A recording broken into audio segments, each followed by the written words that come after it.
Good morning. আমার নতুন একটি ব্লগে তোমাদের অনেক অনেক স্বাগত। আশা করি খুব ভালো আছো। সকালবেলা রান্না বান্না শুরু করে দিয়েছি। আর এখানে কেটে রেখেছি দেখো, ঝিঙে টিঙে দিয়ে একটা সজনে ডাঁটা দিয়ে একটা ঝোল, মানে চচ্চড়ির মতো করব। আর এখানে করব কাঁঠাল করছি আর কি। আর এখানে ভাত বসিয়েছি। তো ভাতে কুমড়ো সিদ্ধ দিয়েছি, মিষ্টি কুমড়ো। এটা ভীষণ ভালো লাগে খেতে। আর ছেলে তো চলে গেছে স্কুলে। আর বাবা এদিকে বাইরে জল দিচ্ছে গাছে, প্রচণ্ড রোদ্রু, যার জন্য গাছগুলোর একদম খুব নাজেহাল অবস্থায়। যে দেখো পাইপ টাইপ ছড়ানো, ও গাছে জল দিচ্ছে। স্কুটিটাও বোধহয় ধুবে। তো সকালের রান্নাটা কমপ্লিট করে নিতে পারলে শান্তি। আর নিরামিষ করবো এখন, কারণ কালকে মাছের কালিয়া করেছি, সেটা আমিও খাইনি। কালকে হনুমান জয়ন্তী গেছে, আর ছেলে খেয়েছে শুধু, বড় খায়নি। তো ওটা রয়ে গেছে, ওটা আজকে হয়ে যাবে। আর এখন এই রান্নাবান্নাটা কমপ্লিট করে নিই। তো দেখতে থাকো কন্টিনিউ ব্লগটি। ঝোলটা আমার হয়ে গেছে, দেখো অনেকটা ঝোল করেছি।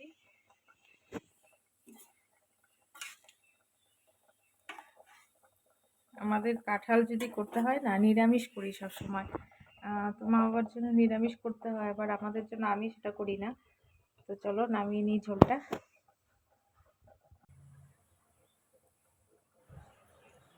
তো অনেকটাই কাঁঠালের মানে ঝোল হয়েছে আর কি।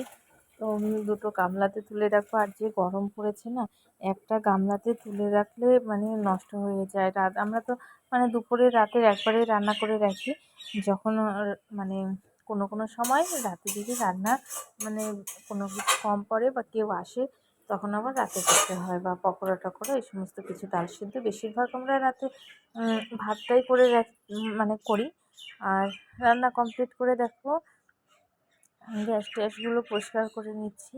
আর তার সাথে কি বলতো, এই যে প্রত্যেক দিন তো আর রান্নাঘরটা ভালো মতো মোছা হয় না। গ্যাস আর সামনের যে রান্নার জায়গাটা, সেগুলোই মোছা হয়। তো আজকে আমি একটু টাইম পেয়েছি, আর মেয়েও একটু লেট করে ঘুম থেকে উঠলো। তো আমি এই সামনের জায়গাটায় মানে সেলফ টেলফগুলোও ভাবছি মুছে নেব। কিন্তু কতটা ওর ঠাম্মির কাছে মেয়ে থাকবে সেটাই কথা। যদি অনেকক্ষণ থেকে যায় তাহলে এগুলো মুছতে পারবো। আর যদি না থাকে তাহলে আমি এই অল্প কিছু মুছেই আজকের মতো মানে রান্নাঘর থেকে মানে বিদায় নিব আর কি। কারণ কি বলতো, আমার আবার ডিউটি যেতে হবে। তো অনেক কাজকর্মের জন্য বাকি পড়ে যায়, মানে করতে পারি না। আর কি বলার। তুমি দেখাও তারপরে তো, তুমি দেখো এই যে লেবু আমার খাচ্ছ সোনা কেমন মা। করে খাও, দেখাও তো মা।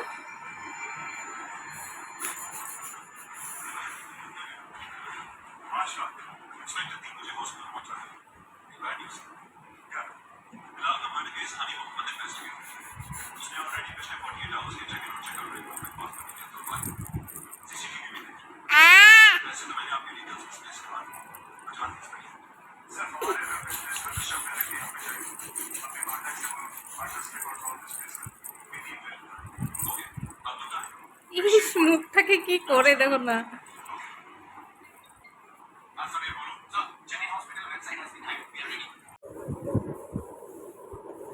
দেখো একটা পার্সেল এসছে, মেয়ের একটা জামা অর্ডার করেছিলাম, দেখি কি। মানে এই মা, দুটোই পিঙ্ক কালার চলে এসছে, একটা হোয়াইট কালার ছিল।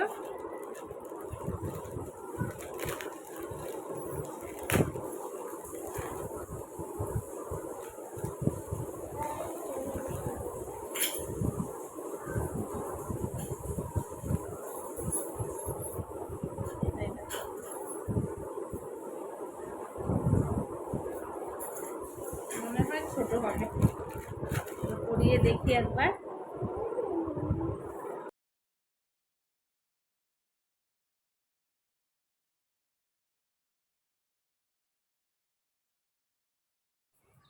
তো ড্রেসটা এনেছি পরপর তিনটে, মানে পার্সেল বাড়িতে এলো আজকে। মানে 3 নাম্বারটা এসছে। বর বলছে, তুমি রোজ রোজ কি শুধু অর্ডার করেই যাচ্ছ নাকি? একটু রেগে গেছে। আর কি করব বলো, যখন সময় থাকে হাতে তখন জিনিসগুলো দেখলে না মন মানে কেমন লাগে। আসলে আমার কি মনে হয় জানো, মানে বাচ্চাদের এই সময়টাই তো, তাই না বলো? বড় হয়ে গেলে ওদের নিজেদের পছন্দ হবে। তো এই সময়টা আমার খুব ভাল লাগে ওকে সাজিয়ে গুছিয়ে রাখার জন্য। মানে যত যত রকমভাবে মানে সাজানো যায় আমি সেই চেষ্টাই করি আর কি, বাড়িতে একটু সবাই খুশি হয়। আমার কিছু করার নেই। দেখো ওর বাবার সাথে যে জুতো নিয়ে ওর বাবার হাতে দিল, জুতো পরিয়ে দেওয়ার সাথে সাথে আমার মানে দরজার কাছে গিয়ে সিটকানিটা খটখট করছিল। তোমাদের সাথে সেটা দেখানো হয়নি, টাটা দিচ্ছিল আর কি। তো ওর বাবা বাধ্য হয়ে বের হলো। তো বের হয়ে আমাদের পাশে একটা কাকিমণি আছে, ওকে ভীষণ আদর করে। তো কাকিমণির দুটো মেয়ে আছে, ওই কাকিমণির বাড়ির সামনে গিয়ে গেটের কাছে গিয়ে ডাকতে থাকবে। তো ওর বাবা এসে পরে বললো যে কী করেছে যেন, কাকিমণির বড় মেয়েকে নাকি চুল ধরে টেনে তুলেছে, ঘুমিয়ে পড়েছিল, চুল ধরে টেনে উঠিয়েছে, মানে ঘুমিয়েছে কেন এটাই আর কি। তো কোনো কিছু ধরে রাগ হয় না, ভীষণ আদর করে। তো আমি আবার ওর ঠাম্মি মন্দিরে গেছিলো আজকে, যেহেতু সৎসঙ্গ ছিল, তো 9:30টার দিকে এলো। আর আমার ছেলে এসছে টিউশনি থেকে 7:30টায়। তো আমি ওকে একটু পড়াবো ভাবছি, তার মাঝখানে আমি জামা কাপড়গুলো একটু গুছিয়ে নিচ্ছি। আর ছেলে টিউশনি থেকে এসেছে, তো ওকে একটু খাইয়ে একটু মানে সাথে সাথে আবার পড়তে বসাবো, নিজেরও কেমন লাগে তাই না, বাচ্চা মানুষ। তো ওকে, ও একটু টিভি দেখছে ওর ঠাম্মি দাদার সাথে, আর ওর বোনের সাথে খেলছে। আর সেই ফাঁকে আমি ঘরটা গুছিয়ে নিচ্ছি। এই যে দেখছো পিছনে যে একটা বড় মতো, এটা হচ্ছে দোলনাটা। দোলনাটা আমাদের এখন বসে বারান্দায় গেছি ঝোলানো ছিল। ছেলেকে নিয়ে পড়াতে, এখন বাজে 9:45। এই যে দেখো পড়ছে, কারণ ওর ঠাম্মি দাদাই গেছিলো, সৎসঙ্গে গেছিলো, তো মেয়েকে রেখেছি এতক্ষণ। আর পড়াতে বসতে মানে পারিনি। এখন বসেছি, এখন স্কুলের হোমওয়ার্ক, টিউশনির হোমওয়ার্ক সব করিয়ে তারপরে ভাত খাওয়াবো। এদিকে মেয়েকে খাইয়ে এসছে, ও খুব কান্নাকাটি করছে মানে আমার কাছে আসার জন্য। তো চলো, আজকে জামাটা এসছে, খুব ভালো লাগছে জামাটা, কারণ কি একটু পরপর হিসু করে দেয়।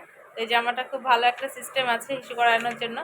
তো বেশ ভালো লাগলো দুটো, কিন্তু একটা হোয়াইট কালার করেছিলাম অর্ডার, একটা ওটা কম্বো প্যাকড ছিল, একটা ছিল হচ্ছে পিঙ্ক কালার, দুটোই পিঙ্ক কালার চলে এসছে। আর চেঞ্জ আর করবো না। আর আজকে কি হয়েছে, কালকে জুতোটা এনেছি না, এত সুন্দর দেখলে তোমরা। তো জুতোটা রিটার্ন করার জন্য মানে আমি করেছিলাম রিটার্নের অপশানটা। তো আজকে নিতে এসেছিলো, আমি তো অফিসে ছিলাম। এবার বাড়িতে আমার বড় বলেনি কাউকে যে জুতোগুলো নিতে এসছে, বাড়িতে সবাই তখন ঘুমোচ্ছিল, তো ফেরত দেওয়ার হয়নি। জানি না আবার নিতে আসবে কি না, না হলে একদম অতগুলো টাকা নষ্ট হয়ে যাবে গো। তো চলো এখন ছেলেকে পড়িয়ে নিই, তারপর আবার তোমাদের সাথে